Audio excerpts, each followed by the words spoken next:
Rohini madam व सर्व शिक्षक वर्ग आणि उपस्थित मान्यवर यांचे मनपूर्वक आभार की तुम्ही मला संधी दिली की या शाळेमध्ये येऊन मी संविधान हा विषय बद्दल 2 शब्द बोलू शकणार.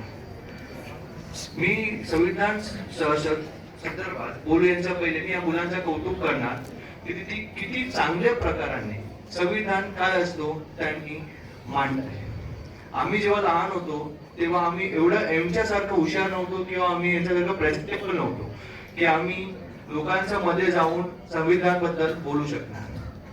आम्ही आमचे शिक्षण घेतल्यानंतरच आम्हाला संविधान काय होतं ते माहीत पडणार आणि इथे येऊन असं चांगलं वाटतंय की मुलांना संविधान काय आहे हे अध्यापक आणि बाकी शिक्षक वर्गांनी त्यांना जाणून दिलेलं आहे. तर आता मी असं संविधान बद्दल बोलणार. जसं तुम्ही एक नाट्यगृह केलं संविधान काय असतो अगदी तुम्ही बरोबर सांगितलं की संविधान आहे. तुम्ही एकदम शॉर्ट मध्ये सांगितलं की संविधानाने तुम्हाला अधिकार काय दिलेले आहे. मी इथे संविधानाची रचना कशी झाली, संविधानाने आम्हाला काय अधिकार दिले आहे, संविधानाने आम्हाला काय जबाबदारी दिली या संदर्भात मी तुम्हाला सांगतो. आता जेव्हा आपण कॉन्स्टिट्यूशन म्हणतो तर आपल्या कॉन्स्टिट्यूशनचे काही फीचर्स आहेत. फीचर्स म्हणजे एक प्रकारचं आपल्या संविधान मध्ये काय चांगली गोष्ट आहे काय ज्या संदर्भात आपण म्हणणार. जर आपण आपलं संविधान बघणार तर हा संविधान कॉन्स्टिट्यूशन ऑफ इंडिया जे आहे ड्राफ्ट करण्याची प्रक्रिया ही 9 डिसेंबर 1946 ला झालेली होती. त्यामध्ये 14 ऑगस्ट 1947 ला ऍज अ सॉव्हरेन कॉन्स्टिट्यूशन आपला डॉमिनेशन झाला होता. आपला जे संविधान आहे आपल्या देशामध्ये सर्वात मोठी गोष्ट पार्लमेंट नाहीये, मंत्री नाहीये असं बघायला लागणार. तर काय आहे आपलं संविधान.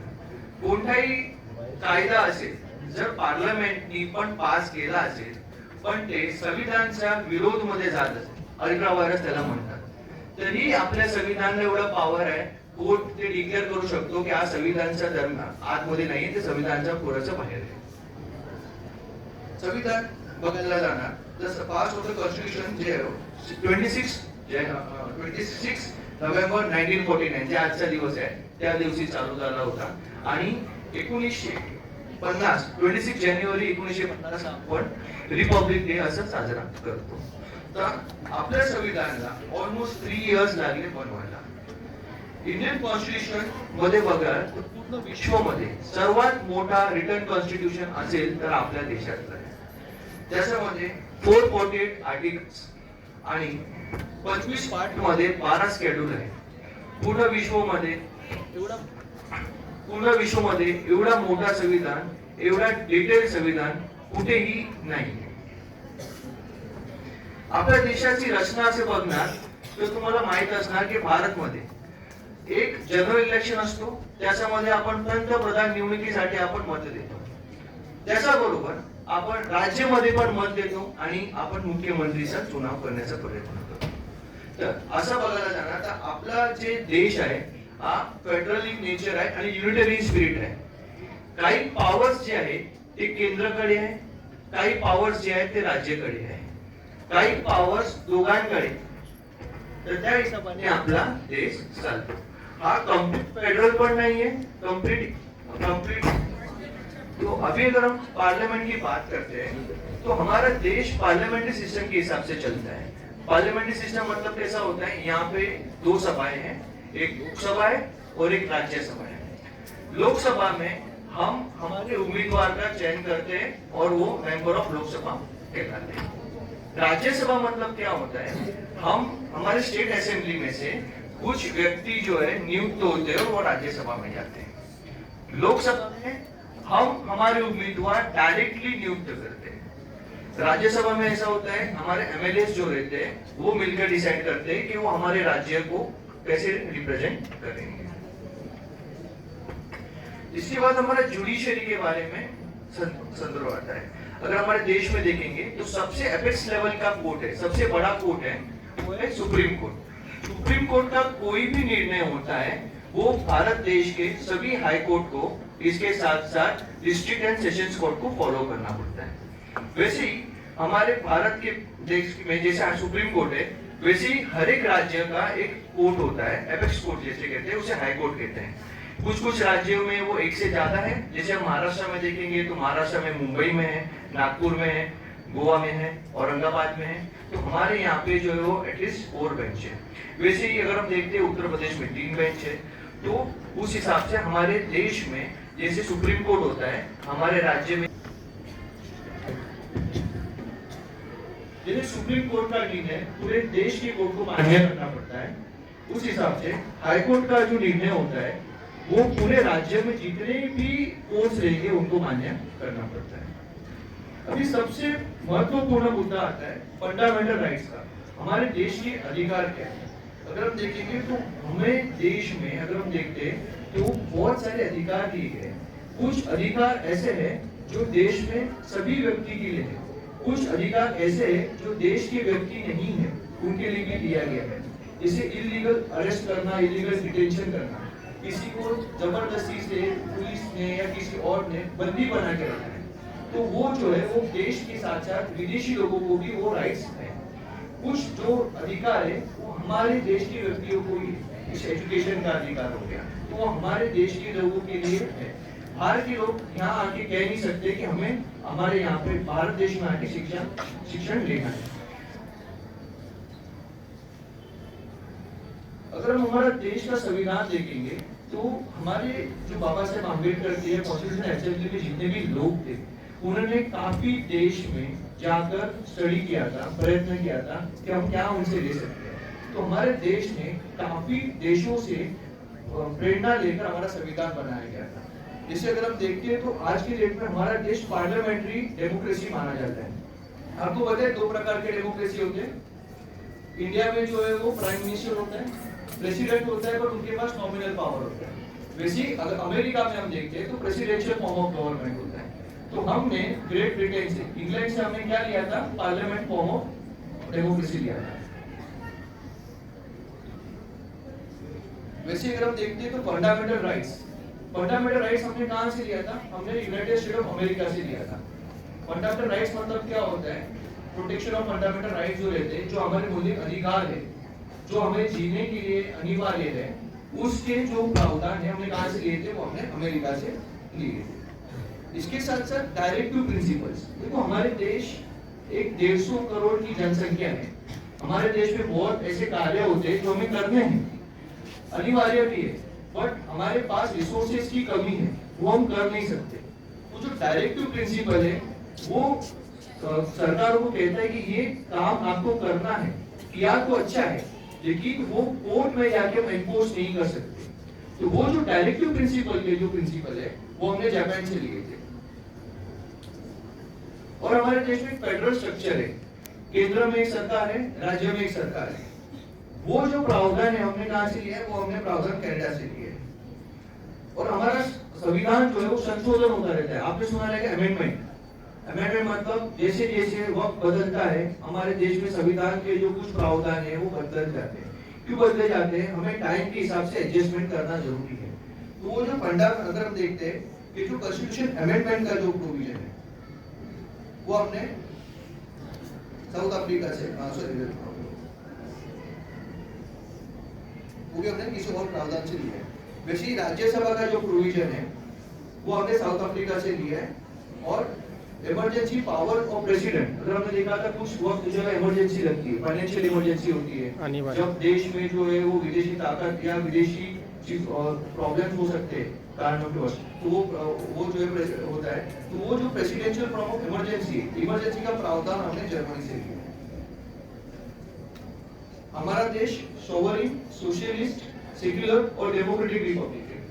सोवरिन मतलब क्या होता है कि हमें हमारे देश के निर्णय लेने के लिए कोई भी विदेशी ताकत हमें मजबूर नहीं कर सकती है, फोर्स नहीं कर सकती है। अगर आप रिसेंट में अगर हम देखेंगे तो बहुत सारा चीजें हमें सुनने में आता है कि फॉरेन कंट्रीज हमें प्रेशराइज कर रही है, लेकिन हम हमारे डिसीजन खुद ले सकते हैं बिकॉज वी आर सोवरिन। पहले क्या होता था, कुछ देश ऐसे होते थे जिनका कंट्रोल जो है वो बाहरी देशों के पास होता था, लेकिन हमारा जो है वो सोवरिन है, हम हमारे डिसीजन खुद लेते हैं। हमारा देश सोशलिस्ट, सेक्युलर, डेमोक्रेटिक रिपब्लिक है। इसका अर्थ ऐसा होता है कि हमारे देश में लोगों के, जनता के भले के लिए हम काम करते हैं हमारे देश का कोई भी धर्म नहीं है। सेक्युलर मतलब होता है हमारे देश में कोई भी धर्म हम फॉलो कर सकते हैं, कोई भी रिलीजन को स्पेशल ट्रीटमेंट नहीं दिया जाएगा गवर्नमेंट की तरफ से। डेमोक्रेटिक मतलब हर व्यक्ति को जो 18 साल के ऊपर है, हर व्यक्ति को इलेक्शन में वोट देने का अधिकार है। रिपब्लिक मतलब ऐसा माना जाता है कि हमारे देश में कोई भी राजाशाही नहीं है। हमारे देश में फर्स्ट पर्सन जो होता है वो प्रेसिडेंट होता है, वो इनडायरेक्टली हम इलेक्ट करते हैं। कोई फंडामेंटल है सबसे, अगर हम संविधान की बात करते हैं तो मेरे हिसाब से मुझे जो दो प्रावधान अच्छे लगते हैं वो है फंडामेंटल राइट्स और फंडामेंटल ड्यूटीज। ये क्यों जरूरी है? किसी भी देश को आगे बढ़ने के लिए हर व्यक्ति को पता होना चाहिए कि उनके मौलिक अधिकार क्या है और उनकी जबाबदारी क्या है। तो फंडामेंटल राइट्स का अगर हम प्रोविजन देखते हैं तर ते आर्टिकल 12 ते आर्टिकल 35 पर्यंत जे आपले फंडामेंटल राइट्सचे प्रोविजन असतात। तो पहला जो प्रोविजन है राइट टू इक्वलिटी।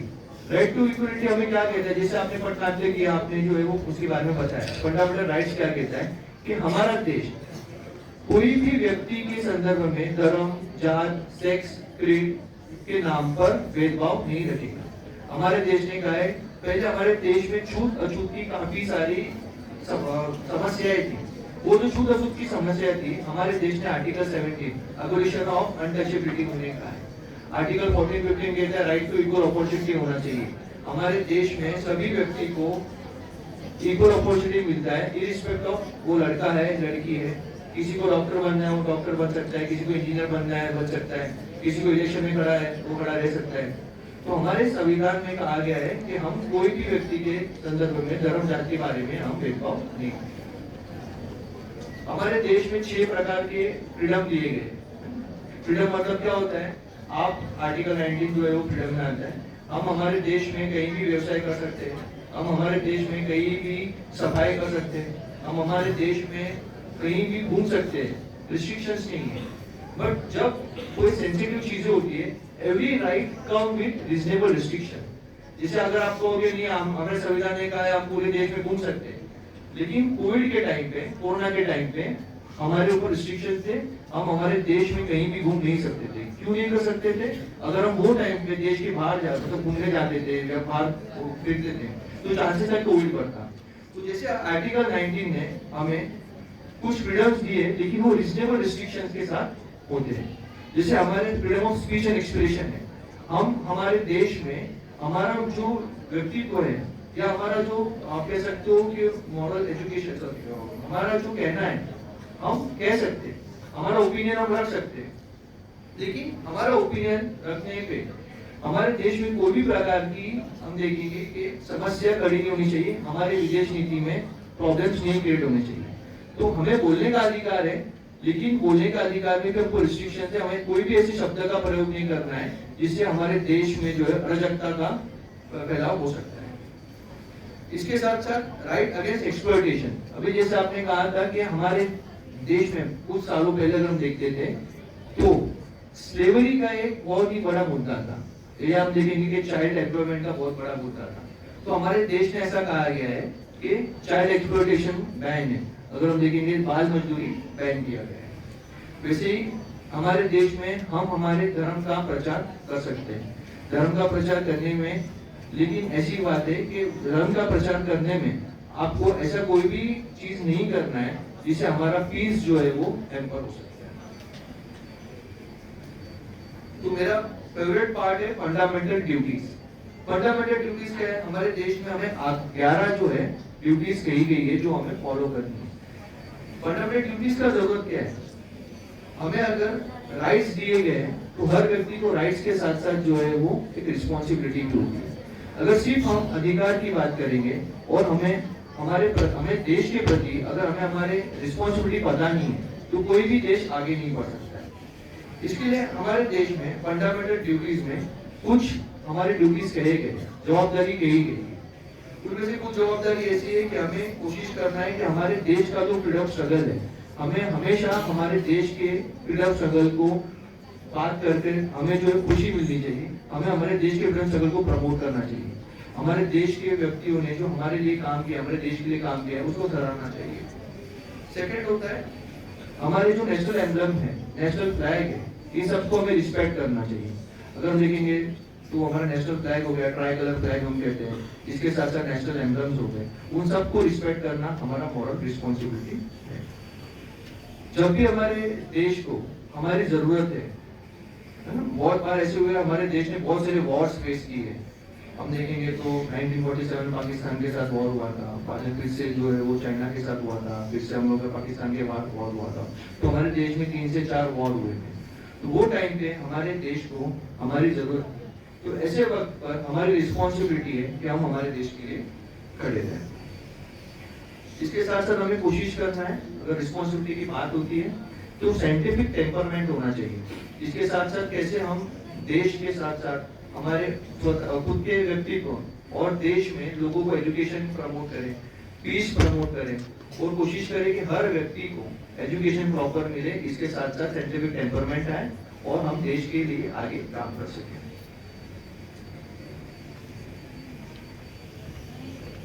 तो संविधान के कुछ प्रावधान ऐसे हैं जिसके बारे में मैं बताना चाहूंगा। जैसे हमारा संविधान कैसा है, कुछ मामलों में संविधान रिजिड है, कुछ मामलों में फ्लेक्सिबल है। रिजिड मतलब क्या होता है, हमारा बेसिक स्ट्रक्चर है कॉन्स्टिट्यूशन में, जैसे पार्लियामेंट फॉर्म ऑफ गवर्नमेंट है, हमारे देश में सेक्युलरिज्म ऐड किया गया है, सोशलिज्म ऐड किया गया है, जुडिशरी जो है पार्ट है।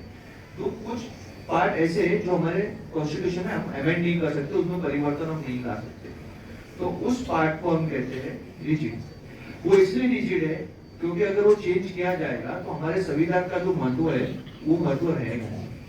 कुछ पार्ट हमारे इसमें फ्लेक्सिबल है जो हम चेंज कर सकते हैं।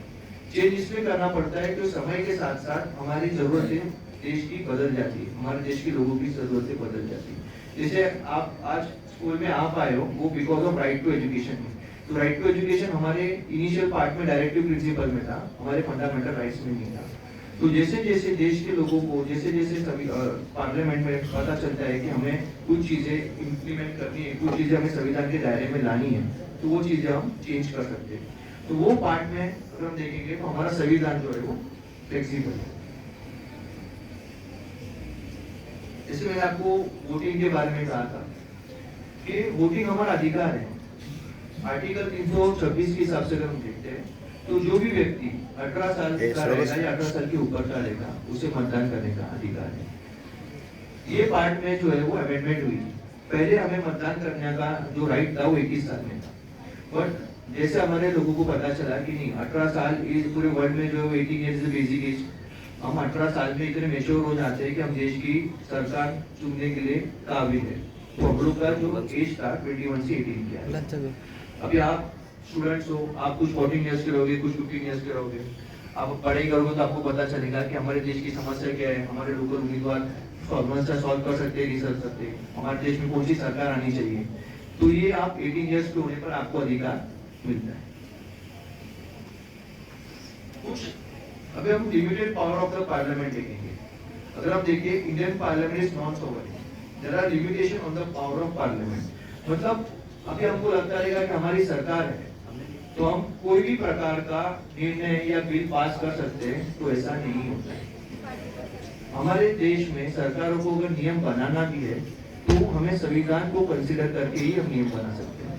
अगर हम कोई भी नियम ऐसा बनाना चाहते हैं जो संविधान को क्रॉस कर रहा है, अल्ट्रावायलेंस कर रहा है, तो वो नियम जो है वो कोर्ट को पावर होता है नल एंड वॉइड डिक्लेयर करने। मतलब वो जो बिल है वो एग्जीक्यूशन में नहीं होगा, वो पास नहीं है।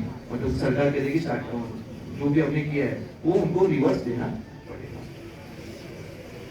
पावर ऑफ जुडिशियल रिव्यू करके एक है कि जब भी हमें लगता है कि हमारे साथ गलत हो रहा है, हमारे जो भी रेमेडीज है, पहले हमारे पास डिस्ट्रिक्ट और सेशन कोर्ट की रेमेडी होती है, उसके बाद हाई कोर्ट की होती है, उसके बाद सुप्रीम कोर्ट की होती है। बट कुछ ऐसे टेक्निकल इश्यूज होते हैं जिसमें हमें पता नहीं चलता है, या हम कह सकते हो कि हमारे पास ऐसा लगता है रेमेडी एग्जॉस्ट हो गया लेकिन बहुत जरूरी है, तो जुडिशियल रिव्यू का एक प्रावधान दिया गया है, जिस वजह से हमारे बहुत सारे फंडामेंटल राइट्स प्रोटेक्ट हुए हैं। जुडिशियल एक्टिविज्म देखेंगे तो जिसने संविधान के बारे में थोड़ा पढ़ा है तो जस्टिस भागवती मैडम ने भी पढ़ा रहेगा कि जस्टिस भागवत जो है उन्होंने जुडिशियल एक्टिविज्म को बहुत ही प्रोत्साहन दिया था। उसी कारणवश हमारे देश में आज जो प्रावधान दिए गए हैं या हम कह सकते हैं जो गरीबों के राइट्स है, नीडी के राइट्स है, वो प्रोटेक्ट हो पा रहे हैं, तो इसी कारणवश हो पा रहे हैं। हमारे देश में अगर हम सिटीजनशिप की बात करते हैं तो हमारा देश उसमें सिंगल सिटीजनशिप है। हमारे देश में ड्यूअल सिटीजनशिप का प्रावधान नहीं है। आप महाराष्ट्र में रहते रहो, गुजरात में रहते रहो, बिहार में रहते रहो, कहीं भी रहते रहो, हमें अगर हम देखेंगे हमारा पासपोर्ट तो हमारे क्या होता है, हमारे यहाँ पे लिखा हुआ है कि हम लोग इंडिया के सिटीजन हैं।